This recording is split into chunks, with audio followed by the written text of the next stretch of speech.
Quoi de neuf les amis? Aujourd'hui, je vais vous montrer comment résoudre les problèmes de chargement d'une manette PlayStation 3. Cela peut être dû à un mauvais accessoire, une batterie morte ou un mauvais câble USB. Tout d'abord, vérifiez si la console est connectée à l'alimentation à l'aide du câble d'alimentation d'origine ou d'un autre câble compatible. Assurez-vous ensuite que la console PlayStation est allumée. Appuyez sur le bouton d'alimentation pour l'allumer. Si la console est éteinte ou en mode veille, la manette ne sera pas chargée. Le deuxième accessoire le plus important est le câble USB. Si vous n'avez pas le câble d'origine, utilisez un câble USB mini B ou USB micro AB.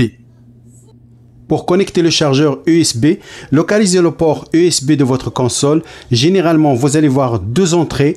Testez les deux entrées USB au cas où la manette ne se connecte pas. Ensuite, connectez l'autre extrémité à votre manette. La manette peut ne pas se connecter dans les cas suivants. Si la batterie est morte ou si vous utilisez un fil USB qui n'est pas compatible. Si cela se produit, essayez votre deuxième manette ou changez le câble USB. Cette manette ne se connecte pas, je vais essayer avec l'autre.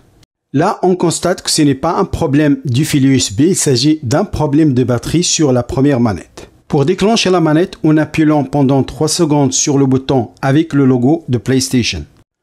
4 voyants rouges veut dire que la manette ne charge pas. Appuyez encore sur le bouton pour enfin commencer le chargement. Attendez que le voyant de la manette commence à clignoter. Il faut généralement 12 heures pour charger complètement une manette depuis la console. Ça peut prendre plus de temps à partir d'une autre source. Vous savez si la manette est complètement chargée quand les 4 voyants cessent de clignoter ou quand ils s'arrêtent. La manette d'origine ne peut pas être chargée avec un chargeur de téléphone. Cela ne fonctionnera pas parce que le chargeur n'a pas les exigences techniques nécessaires pour charger une manette de PlayStation. La tension peut également être un problème. Si le voyant ne clignote pas, cela signifie qu'il ne charge pas. Il est toujours recommandé de connecter votre manette à un ordinateur si vous ne parvenez pas à utiliser la console.